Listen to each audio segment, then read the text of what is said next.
نبی کی بیٹی فاطمہ دربار میں گئی، 4 گھنٹے تک کھڑی رہی۔ کتنے گھنٹے تک کھڑی رہی؟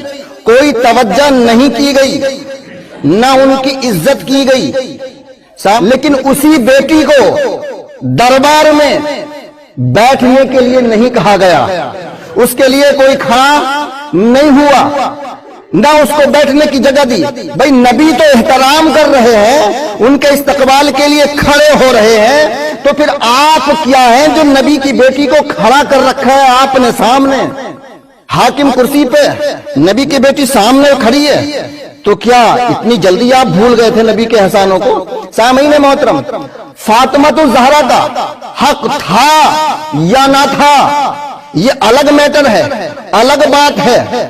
سامعین محترم، یہ نبی کی بیٹی تھی، کچھ حق تھا یا نہ تھا، لیکن نبی کی بیٹی اپنا حق لینے کے لیے گئی تھی تو کچھ نہ کچھ دینا چاہیے تھا۔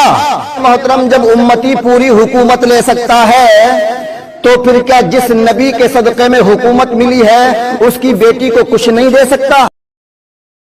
السلام علیکم، یا علیہ السلام ذات حق کلیم اللہ۔ طریق کی سب سے بڑی فتح شیعہ مذہب کو ہو چکی ہے۔ آپ دیکھ رہے ہو کہ یہ سنی بھائیوں کا مولوی ہے، یہ سنی مسجد میں اعلان کر رہا ہے کہ باغ فدق میں جو شیعہ کہتے ہیں وہ بالکل سچ کہتے ہیں۔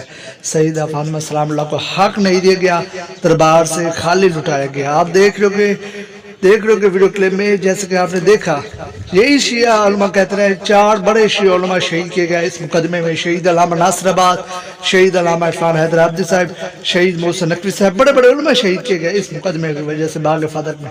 سیدہ فاطمہ سلام اللہ دربار سے خالی گئی، کوئی ماننے کو تیار نہیں تھا، لیکن اہل سنت نے واضح طور پر اعلان کر دیا مسجد میں کہ شیعہ سچ کہتے ہیں، سیدہ فاطمہ سلام اللہ کو حق نہیں ملا، انہیں دربار سے خالی لٹایا گیا، اور یہ کہتے ہوئے کہ حق بنتا نہیں تھا۔ آپ بھی کچھ بھائی نہیں مانتے کہ یہ بات غلط ہے، تو بس میں ان سے یہی کہنا چاہتا ہوں کچھ دن کا انتظار کرے، امام مہدی علیہ السلام بہت جلد آنے والے ہیں، انشاءاللہ آئیں گے۔ مومنین تو دعا کرتے ہیں امام زمان علیہ السلام کا ظہور جلد فرما، پھر اس دن فیصلہ ہو جائے گا کون حق پر ہے کون حق پر نہیں۔